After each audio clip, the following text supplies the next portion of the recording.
Shalom Ouvracha. Comme rappelé lors de la précédente vidéo, cette expression associe Shalom, la paix, et Bracha, la bénédiction, parce que comme on l'a appris à la fin de toutes les Mishnayot, Dieu n'a pas trouvé d'ustensile meilleur que la paix pour recevoir la Bracha.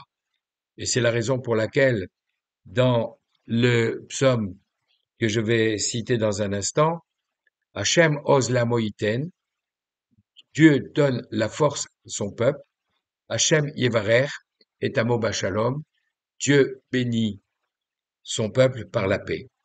Et effectivement, pour recevoir la paix, cet ustensile, il faut se préparer pour justement accueillir la bracha. Et comment obtient-on la paix? C'était le début de la phrase. Hachem Oz Leamo Iten. Dieu donne la force à son peuple et grâce à la force, on peut aboutir, le moment venu, à la paix.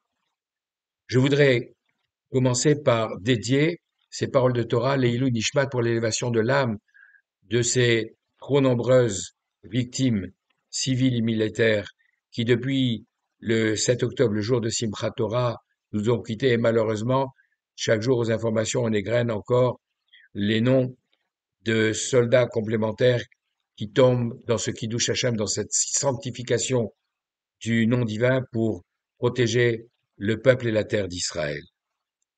Je voudrais, et c'est la raison pour laquelle j'ai posé sur ma tête et sur mon bras les téphilines, je voudrais rappeler ce que l'on voit au travers de très nombreuses photos comme celle que je vous ai diffusée pour illustrer mon propos, que sur le front, des soldats qui, jusque-là peut-être, pour certains d'entre eux, n'avaient jamais mis les téphilines, ont éprouvé le besoin de les porter.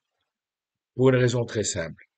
C'est que la Torah nous enseigne dans le livre de Dvarim, au chapitre 28, verset 10, que Veraou kol amé haaretz, tous les peuples, toutes les nations de la terre verront, Ishem Hachem Nikra Alecha, que le nom de Dieu est invoqué sur toi, Veyaru Mimeka, et ils te craindront, ils auront peur de toi. Et Rashi ne dit rien sur ce verset, mais dans la Gemara Berachot, à la page 6a, on trouve cet enseignement à propos de Rabbi Eliezer. Alors, justement, on cite à nouveau le verset que je citais il y a un instant, en nous disant dans les Télim, Psaume 29, verset 11, Hachem Ozla Moïten, il est dit, c'est Dieu qui donne la force à son peuple. Et on dit, d'où est-ce qu'on sait que c'est justement la force qui réside dans les tefilines? Parce que justement, à cause du verset que j'ai cité, tous les peuples verront que le nom de Dieu est invoqué sur toi et ils te craindront. Et Rabbi Eliezer Agadol le Grand nous dit, il s'agit du tefilin de la tête. Du tefilin de la tête, pourquoi pas celui du bras? Parce que, en général, il est recouvert, il est caché par la chemise ou la veste que l'on porte, et celui qui est visible, c'est celui de la tête. Alors, où est-ce qu'il y a le nom de Dieu? Le Baal HaTurim nous dit Shem, Hachem, Nikra. Si je prends ces trois mots, le nom de Dieu est invoqué. Les initiales sont respectivement la lettre Shin, la lettre Yud, la lettre Nun. Et quand j'associe ces trois lettres, je lis Shin, c'est le Shin. De quel Shin s'agit-il? Je retire mon tefilin de la tête pour vous montrer que sur ce cube dans lequel il y a les quatre parchemins qui sont en référence avec le commandement des tefilines, il y a sur les côtés la lettre Shin qui apparaît. Vous la voyez ici, d'un côté droit avec trois branches et de l'autre côté, du côté gauche, avec quatre branches. Alors, effectivement, on nous dit, le Shin, c'est l'initiale du nom de Dieu qu'on trouve sur la Mezouza, Shin Dalet Yud, le nom de Dieu de celui qui a dit au moment de la création, Dai, Amar Dai, Léolamo, qui a dit stop à son monde quand il a voulu continuer son extension. Et donc, le nom de Dieu, il est préfiguré par le Shin ici sur les côtés du boîtier. Le Dalet derrière, c'est le nœud des Tfilin qui sert à fixer la lanière sur la tête.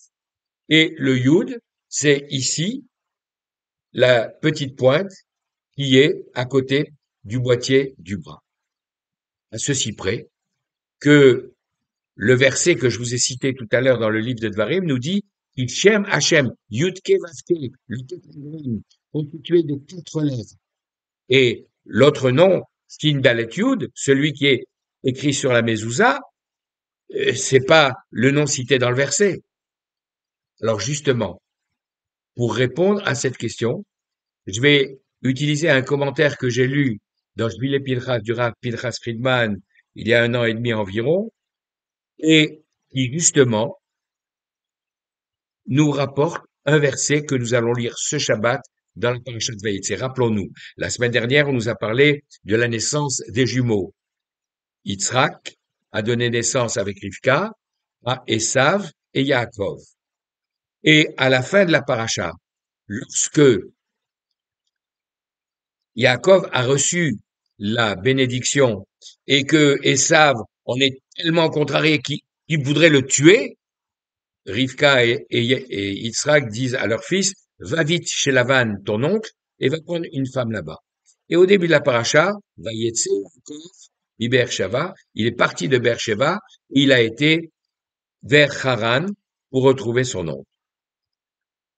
Au verset 12 du chapitre 28 que nous allons lire, Vayachalom, parce que le soleil s'était couché brutalement, il s'est couché à cet endroit, qui était l'endroit du Beth Amikdash, où Akadosh Baruch Hu a replié sous Yaakov toute la terre d'Israël pour lui dire, c'est cela que tu auras en héritage, toi et ta postérité. Il dort, Vayachalom, et il a fait un songe.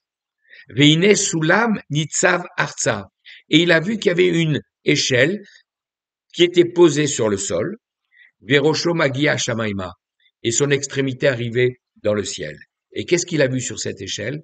Veine Malaché Elohim, Olim Veyordimbo. Il a vu les anges de Dieu monter et descendre. Alors, Rachid donne d'abord des explications simples en nous disant les anges qui l'ont accompagné sur son chemin sur la terre d'Israël ne peuvent pas quitter la terre sainte. Alors ils sont obligés maintenant de remonter au ciel. Et ce sont d'autres anges, ceux qui vont l'accompagner maintenant en dehors d'Israël, qui descendent pour l'autre partie du trajet. C'est la première explication. Une autre explication de nous dire que ces anges dont on vient de parler et qui montent, ils ont vu ce dormeur-là sur cet endroit saint qui est le Beth Amikdash. Qui se permet de dormir ici? Et ils montent voir le patron, Akadosh Baruch Hu, qui siège sur son trône, et sur son trône, il y a 4 figurines. Il y avait à l'origine un taureau, mais pour pas rappeler des choses qui fâchent, il a été remplacé par un jeune enfant, un chérubin. Il y a le lion, le roi des animaux sauvages. Il y a un aigle, le roi des oiseaux. Et il y a un homme. En fait, c'est Adam Arishon, le premier homme qui représente l'humanité tout entière, mais il se trouve que Jacob, le dormeur en bas, il a les mêmes traits.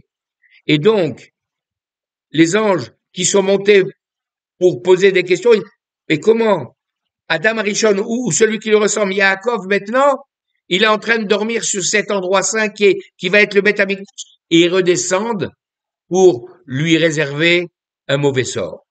Mais justement, dans le verset suivant, le verset 12, maintenant le verset 13, on nous dit Veine Hashem Yudke Vavke Nitzav Alav. Mais voici que Dieu était dressé en haut de l'échelle, au-dessus de la tête de Yaakov, Vayomer, et il lui a dit, Ani Hashem, c'est moi l'Éternel. Eloké Avram Avicha, Dieu d'Avram ton père, Dieu d'Israël, et la terre sur laquelle tu dors, je vais te la donner à toi et à ta postérité. Alors, Rachi nous dit Vachem Nitzav, l'Éternel est là, au-dessus de l'échelle. Nitzav, pourquoi? Rashi nous dit les Shomro, pour le protéger. Alors oui, pour le protéger des anges qui voudraient lui faire un mauvais sort. Et d'où Rashi sait-il que c'est ça que veut faire Akadosh Baruch Hu? Parce que justement, au verset 15, quelques versets plus loin, Dieu dit, Ve'ine anochi imecha.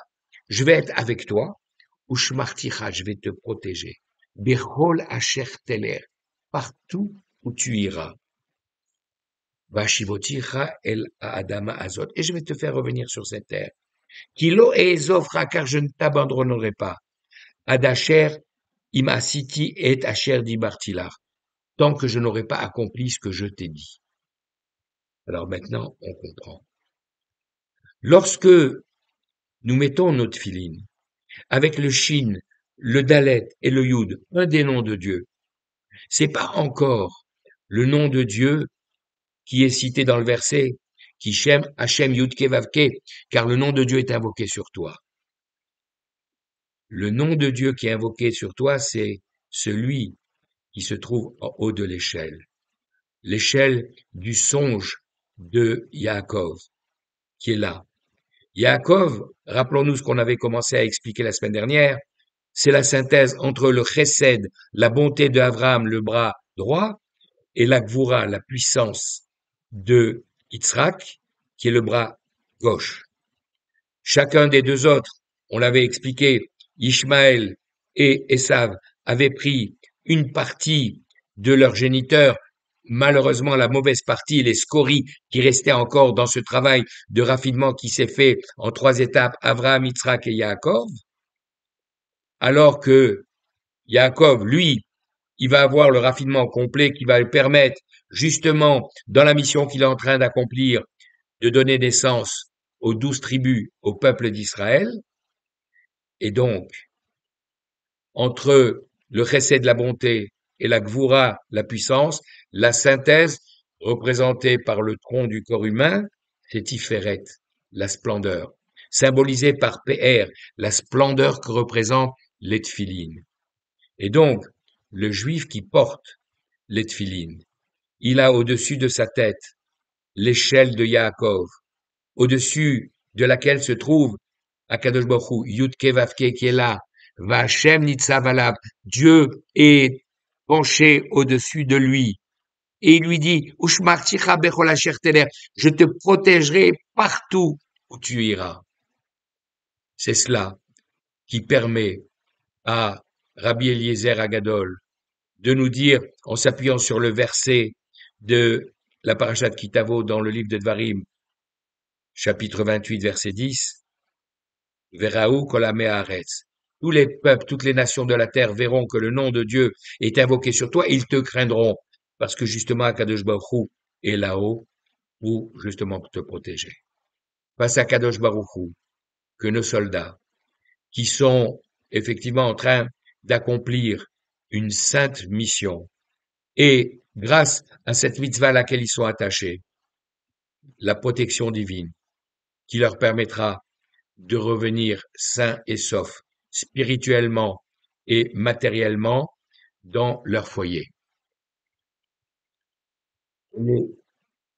Nous faisons également une prière particulière pour les otages qui ont été cruellement et sauvagement arrachés à leur maison dans cette journée terrible de Simchat Torah qui devait être une journée de joie et qui a été transformée par nos ennemis, mais ils vont effectivement voir avec Akadosh Baruch Hu comment ça va se terminer. Face à Akadosh Baruch Hu, qu'ils soient protégés également là où ils se trouvent actuellement et qu'ils reviennent eux aussi dans toute la mesure du possible, aussi nombreux que possible, sains et saufs dans leur foyer. C'est la prière à laquelle je vous invite de vous associer avec moi face à Kadosh Baruch Hu, que toutes nos prières soient entendues et que, enfin, nous puissions connaître une paix véritable, ainsi que la révélation de Mashiach Tzidkenu, de Mashiach, celui que nous attendons, et grâce auquel tous nos ennemis, tous ceux qui nous haïssent, disparaîtront de la terre comme une fumée que le vent dispersera, et que nous pourrons enfin, avec toutes les nations de la terre qui voudront s'associer à la gloire de Dieu, chanter sa louange. Amen.